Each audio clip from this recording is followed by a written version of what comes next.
guys, I'm going to laminate the fin and tail plane, and to do so I've got some 1/32 fairly soft balsa that's going to bend around the lamination pretty easily. To laminate it up, I've just made up a rather cunning little balsa stripper. It's just set to 3/16, just 2 bits of wood with a knife blade pushed into it. So I'll just show you how it works. Well, I've reckoned about 3/16 is about the right width for the tail plane and the fin. It's about 1/8 inch on the plan, but I'm just going to make it a little bit wider.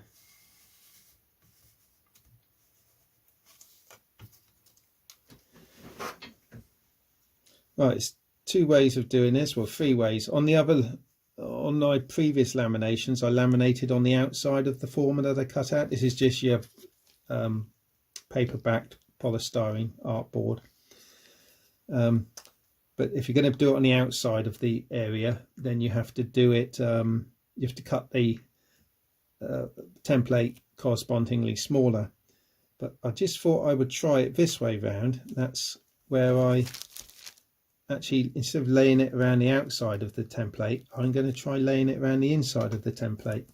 The other thing, it's all an experiment. The other thing is, I'm going to pin this down, stop it moving. Am I going to glue it as I go, or shall I just pin it down dry and then glue it tomorrow? I think I'm going to try it just dry for tonight. And I want to see, this is the tightest corner here. I want to see if it'll go into there. Very tight corner. It's nice, and it's not the end of the world if the grain splits a little bit, because you can glue it all up. But I'm just going to ease it in. Let's see what happens. Oops. Weak spot there. Ease it in there, and yeah, there you go. Look, it's gone in there, no problem at all. So what I'm going to do, I'm just going to pop a pin in there just to hold it. So it's kinking here and there. It doesn't matter because it'll all be laminated to the next piece. Okay, now it's getting tighter and tighter on the inside bend there, so I'm just going to work this a little bit just to crack some of the grain inside the wood. Just very gently ease it around. Crease, that's okay, it's gone all right. Right, put a pin there, put a pin there. Right, if I can get this to go around without any sort of kinking, would be good.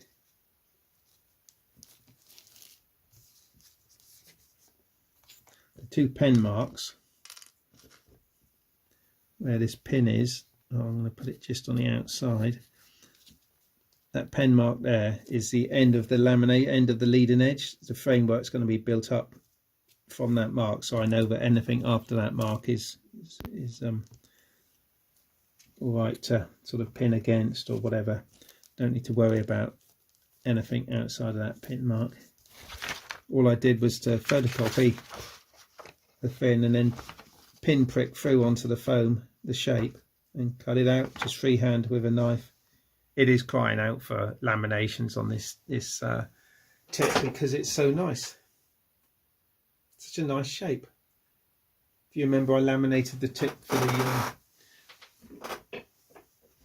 see it there, for the, bring it forward a minute, Ocean Breeze. Very similar technique. As you can see, it's a fancy shape, especially down here in the corner where the whole thing is a laminated outline. Right then guys, it's next day and the water obviously dried. So what I'm going to do, I'm going to apply some aliphatic glue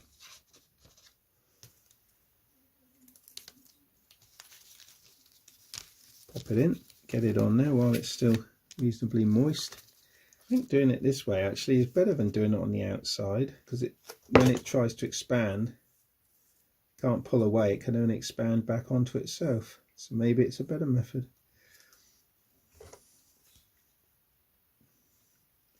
It's a very satisfying method anyway. It's easier than it looks, and the results are quite stunning. Plus you can make it to any scale as well, of course.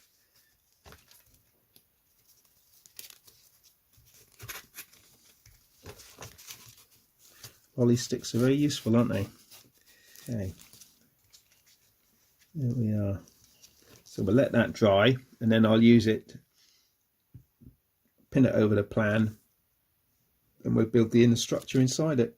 And then I can cut the fin off after I've sanded it all, cut the rudder off after I've sanded it all.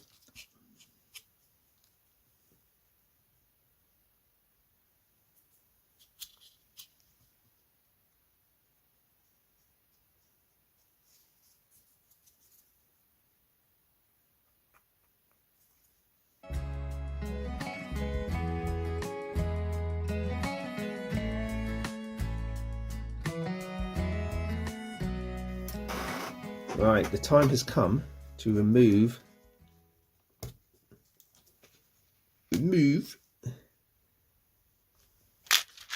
that over there. Remove all the pins, and we'll see what we've got. Now, the rudder and fin are only joined on the leading edge there, so I've got to be careful. Like that. And then, just for a bit of fun, let's offer it up.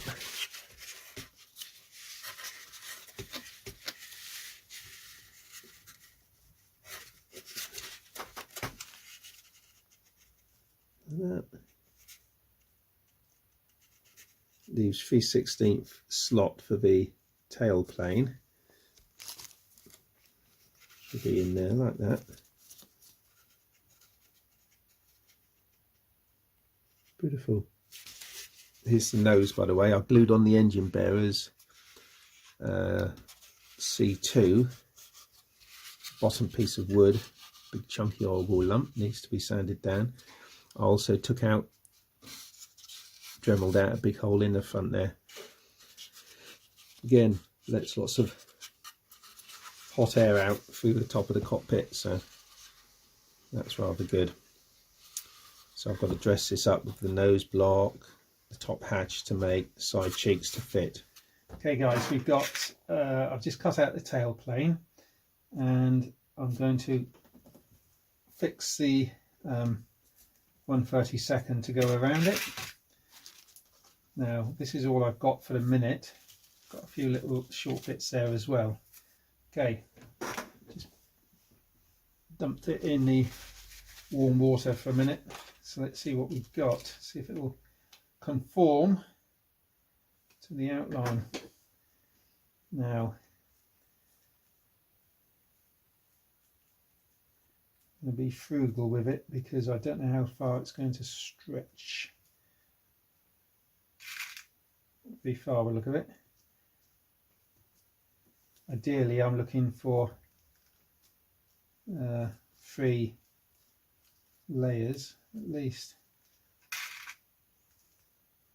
and like the fin, I'm going to put this in, and then I'm going to let it dry before I glue it. That's 3-ply. I'll let it dry, and then we'll glue it in place, put it back in again, and then when the frame's built I can lay it on the plan, do the inner structure. So we'll come back guys. I've just started laying up the laminations now. The water is just about dried off, so I'm just running a little bit of glue down the back of these separate pieces of balsa. Doesn't really matter what adhesive you use for this, as long as it's sandable, because obviously you're going to be sanding it into a nice curved shape, and if the glue doesn't sand, then you've got a bit of a mess on your hands. Funny enough, I've got a mess on my hands. It's on there, goes around there. See, it's kinking there, but it won't matter because it'll all glue in there lovely. A satisfying way of constructing, I've got to say. The initial design is going to change because I've got elevators on here, so I've got to have stripped a couple of bits of wood up. That will be my trailing edge of the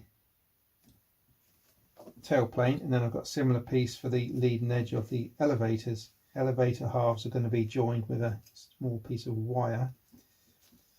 It's the last couple of bits now, guys.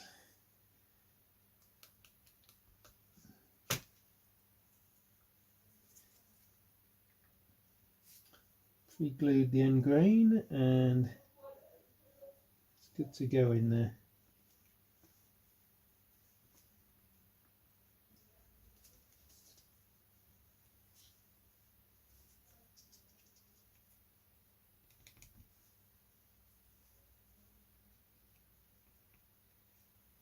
Okay, and that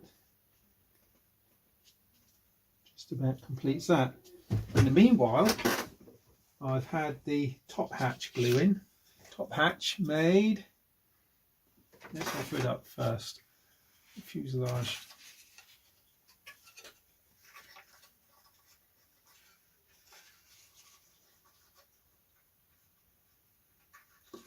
Okay.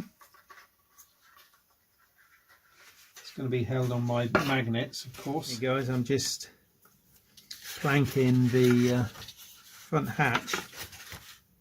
I've just stripped up some free 32nd balsa, and I'm just cutting it to fit. It's a good idea to bevel one edge a little bit so as you can have not such a big gap to fill or anything like that. With the super glue, what I've done, I've just tacked the hatch on in a couple of places just so as I can work on it, and then when I'm done, then I'll just knife it through and come off. I'll sand it in place, and then it'll fit perfect. So I've just been out to the shed and dremeled out the front. Obviously I've got to make up the ply mounting for the motor yet, but as long as it goes in that way, it'll fit that way. Now the next step is to fit this front nose block on that, and then that block on there like that. Then I can fit the cowl cheeks. I'm going to do that. I'm just going to run some white glue around there on the end grain and just let it dry for a second. And the same with that bottom piece. Let it soak in.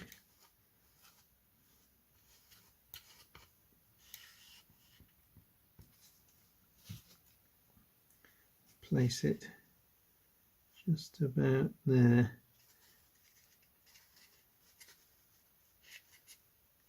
So guys, that's the balsa blocks stuck on and the top made on the hatch. Because the real fun part comes when all this is set and you can start blocking it down and bringing it up to shape and removing the hatch from the sides. It's only temporary spot glued on the hatch just so as I could work it. Right, I think I'll just put a weight on that and leave that. I'll put the side cheeks on and I'm just going to go and sand the front former and the base. See how it comes out. Okay, it's time to remove the tailplane from the foam. Should just come up and should just pop out. I'm being very careful because the two elevator halves are only joined out on the tip, and I want to join them in the center so as I can sand it. So just very carefully easing it out.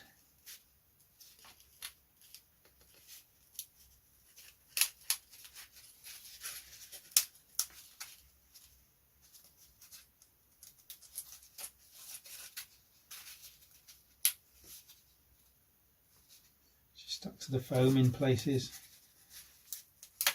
There we go, nearly there. I think it's free. And so the tail plane emerges. Beautiful. Actually, I'm lucky, there's a little bit of glue seeped down onto the center section there, so it's currently holding itself. So the joints look pretty good though, look just as tight outside as they do the top side. Yep, happy with that. So I've got the tail plane and the fin to sand. What a beautiful shape. I think you'll agree that is a shape of beauty. I wonder if it fit in the fuselage. So I've been sanding around the cowl front, still wants coming off on the side and what have you, but excuse me, let's just pop that on there.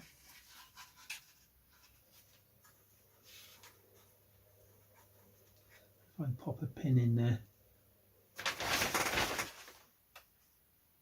We all do this, don't we, the mock-up. To chivvy us along. Where's the cowl gone? There it is. Well, there we are. It's looking quite tiger-mothic. So I'm quite pleased with the progress to date. So there's a few details before I start the wing. Got to do the cabane struts. I've got to drill the fuselage sides for the wing mounts, finish shaping the nose, make an engine mount, obviously sand to section the tail feathers, and that's just about it. I'll put in a little triangular stock at the back for the mounting for the tail skid. I'm quite happy with that, guys. I'll do those little bits and then I'll start on the wings. So stay tuned, check us out, hit the old like button, hit the subscribe button, and you'll see part 3. I'll link this video at the end to the first part 1, and eventually this video will be also linked to part 3, but not at the moment because I haven't filmed it yet. Thank you very much for subscribing, it's very much appreciated.